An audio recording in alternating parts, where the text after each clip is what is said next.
ప్రధాన వార్త ఇదే ఇవాళ. కేసీఆర్ అరెస్టుకు ప్లాన్, జైల్లో వేసి దెబ్బ కొట్టాలే, ఈ 5-6 నెలల్లోనే వేసేయాలి. ఎన్నికల ముందు కేసీఆర్ ను జైల్లో వేస్తే చంద్రబాబుకు వచ్చినట్టు సింపతి వస్తుంది, ఇప్పుడే వేస్తే 4 ఏళ్లలో మర్చిపోతారు. ఓటుకు నోటు కేసులో ప్రతీకారంతో రగిలిపోతున్న సీఎం రేవంత్ రెడ్డి ఒక్క రోజైన కేసీఆర్ ను జైల్లో పెట్టేలా plan. Delhi liquor policy case తరహాల్లోనే కేసీఆర్ అరెస్టుకు ప్రయత్నాలు.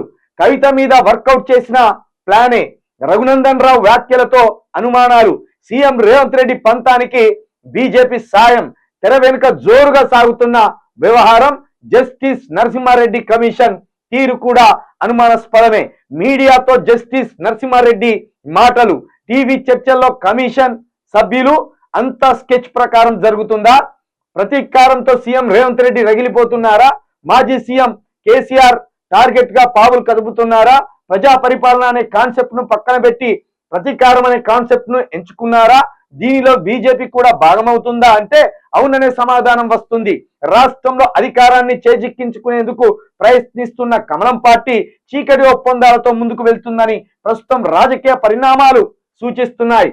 అటువైపు వాళ్లతో ఇటువైపు వాళ్ళు తెర వెనుక జరుపుతున్న మంతనాలు కుట్ర కోణాలకు సంకేతాలు అవుతున్నాయని రాజకీయ వర్గాల్లో చర్చ జరుగుతుంది. కేసీఆర్ లక్ష్యంగా సాగుతున్న ఈ వ్యవహారంలో కీలక పరిణామం గురువారం చోటు చేసుకోవడమే దీనికి నిదర్శనం. మెదక్ బీజేపీ ఎంపీ రఘునందన్ రావు చేసిన వ్యాఖ్యలు ఈ కుట్ర తాలూకు కుతంత్రాలను బయట పెడుతున్నాయి. ఢిల్లీ లిక్కర్ పాలసీ కేసు తరహాలో మరో కుట్ర జరుగుతుందన్న అనుమానాలను కలగజేస్తున్నాయి. ఆ కేసులో కూడా ఆరోపణలపై అరెస్టులు చేసి ఆధారాలు బయట పెట్టకుండా నెల తరబడి పలువురిని జైల్లో వేసింది మోడీ సర్కార్. ఇప్పుడు కేసీఆర్ పై కూడా అలాంటి కుట్రే జరుగుతుందన్న సందేహం నెలకొన్నది. 100% బీజేపీ అనే ఒక రాక్షస బల్లి అల్లుతున్న మాస్టర్ గేమ్లో తెలంగాణ ఆగమైపోతున్నది. ఇక్కడ కేసీఆర్ రూపాన్ని చూపిస్తూ తెలంగాణను యావత్తు చెరపట్టే ఒక దుర్మార్గమైన స్ట్రాటజీ ఇటు బీజేపీ, ఇటు కాంగ్రెస్. ఇటు బీజేపీకి సంబంధించిన నాయకులు, ఇక్కడ మన ముఖ్యమంత్రి గారు. కాంగ్రెస్ లో ఉన్న బట్టి విక్రమార్క కావచ్చు, ఉత్తమ్ కుమార్ రెడ్డికి కావచ్చు, లేకపోతే పొంగులేటి శ్రీనివాస్ రెడ్డికి కావచ్చు, ఇలాంటి వారికి కేసీఆర్ మీద ఒక రాజకీయ దురుద్దేశం ఏం లేదు. కేవలం ఇది రేవంత్ రెడ్డి గారి వ్యక్తిగత విద్వేషం.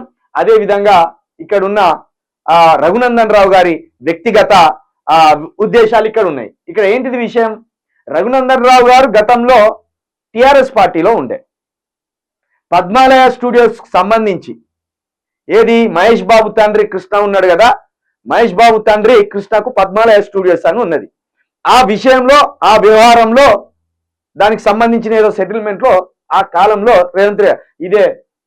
రఘునందన్ రావు గారు వేలు పెట్టి ఏదో అక్కడ అక్రమం జరిగిందనే ఉద్దేశంతో కేసీఆర్ ఇక్కడ రేవంత్ రెడ్డిని బయటికి పంపించేశాం. రఘునందన్ రావుని పార్టీ నుండి బయటికి పంపించేశాం. ఆ తర్వాత ఇదే రేవంత్ రెడ్డి ఇదే టిఆర్ఎస్ లో ఉండే. ఈ టిఆర్ఎస్ లో అవకాశాలు వస్తలేవు ఆయనకు. ఏం చేసిండు? ఇండిపెండెంట్ గా జెడ్పీటీసీగా గెలిచి, తర్వాత స్థానిక సంస్థల ఎమ్మెల్సీలో గెలిచి, ఆ తర్వాత టీడీపీ కండువా కప్పుకొని టీడీపీ ద్వారా ఎమ్మెల్యేగా ఆ తర్వాత ఈ రాష్ట్రానికి తెలిసింది. ఆ క్రమంలో టీడీపీలో ఉన్నప్పుడు ఓటుకు నోటు కేసులో వెళ్ళి కొన్ని డబ్బులు పట్టుకొని పోయి ఆన్ కెమెరాల సాక్షిగా, మీడియా సాక్షిగా దొరికిపోయిండు. దాంతో ఆయనను జైలుకు తరలించాడు. ఈ రెండిట్లో రఘునందన్ రావు అప్పుడు ఏం జరిగిందో తెలియదు చాలా మంది. కానీ రేవంత్ రెడ్డి అయితే ఆన్ కెమెరాల సాక్షిగా డబ్బులు పట్టుకపోయి దొరికింది అనేది యావత్తు దేశ రాజకీయాల్లో ఒక్కని సంచలనంగా మారింది. కానీ వీళ్ళు ఏం తప్పు చేయనట్టు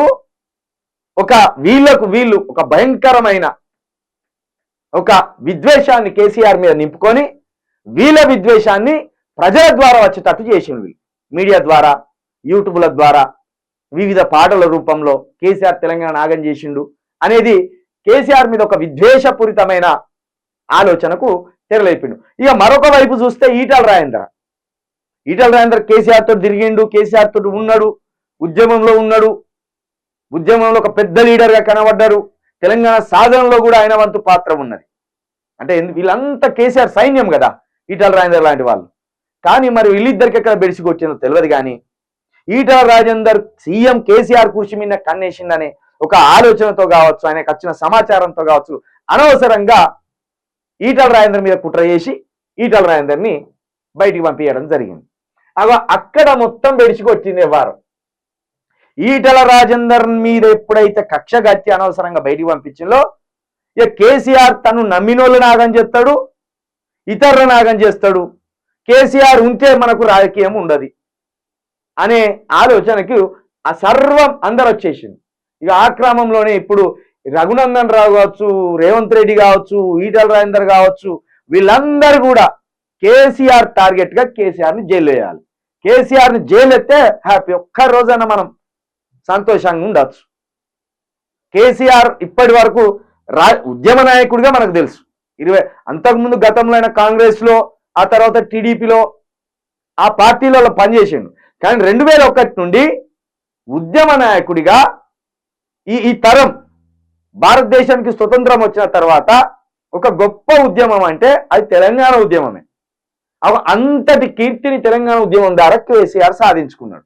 కానీ ఆయన ముఖ్యమంత్రి అయిన తర్వాతనే కొన్ని పొరపాట్లు చేసిండు, కొన్ని మంచిలు చేసిండు, తెలంగాణను నిలబెట్టడంలో ప్రధాన పాత్ర పోషించిండు. కానీ వాటన్నిటినీ ఒక్క దెబ్బతోటి చెరిపివేయాలని ఇటు బీజేపీ కావచ్చు, కాంగ్రెస్ కావచ్చు, అందులో ఉన్న నాయకులు రేవంత్ రెడ్డి కావచ్చు, రఘునందన్ రావు కావచ్చు పట్టుదలతోటి ఉన్నారు. కేసీఆర్ తెలంగాణ తెచ్చిందనే కీర్తి కావచ్చు, కేసీఆర్ తెలంగాణకు నీళ్లు తెచ్చిందనే కీర్తి కావచ్చు, కేసీఆర్ కాళేశ్వరం లాంటి ఒక పెద్ద ప్రాజెక్టు కట్టిన దాని ద్వారా కొన్ని లక్షల ఎకరాలకు నీళ్లు అందించి చంద్రబాబు చెప్పిండు కదా 2.5 కోట్ల మెట్రిక్ టన్నుల ధాన్యం పండించడానికి కాళేశ్వరం కారణమైంది అని. తెలంగాణ సంపద పెరుగుతుంటే ఆంధ్రప్రదేశ్ సంపద తరుక్కుంటా పోతుంది అని చంద్రబాబు నాయుడు లాంటి చెప్పిండు కదా. ఆ కీర్తిని, ఆ ఘనతను మొత్తం కేసీఆర్ నుండి చెరిపివేయడానికి ఈ అరెస్ట్ ద్వారా పూనుకున్నారు. ఏమాత్రం సింపతి రాకుండా చాలా పక్కడ్బందీగా మొత్తం బీఆర్ఎస్ చెల్ల చెదురయ్యేటట్టు ఈ వ్యూహాన్ని కూడా అల్లినట్టు తెలుస్తున్నది. ఇక దీనికి సంబంధించి కూడా రేవంత్ రెడ్డి చాలా పక్కడ్బందీ వ్యూహంలోనే ఉన్నాడు. బీజేపీతో టైఅప్ అయి పక్కడ్బందీ వ్యూహంలో ఉన్నట్టు కనబడుతుంది. తనకు సంబంధించిన జడ్జీలను కూడా రెడ్డి వర్గాన్ని పెట్టుకున్నారు ఇక్కడ.